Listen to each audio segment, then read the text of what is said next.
18ஆம் திருப்படி சரணம் பொன் ஐயப்பா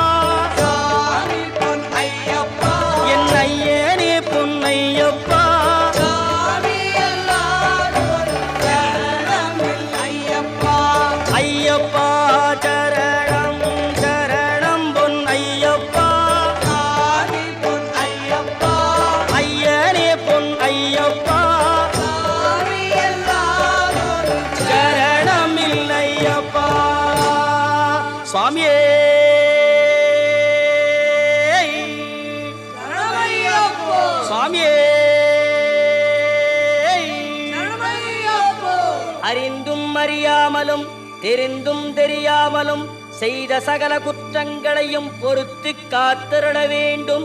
ஓம் ஸ்ரீ சத்தியமாய பொன்னு 18ஆம் படி மேல் வாழும் வில்லாளி வீரன் வீரமணி கண்டன்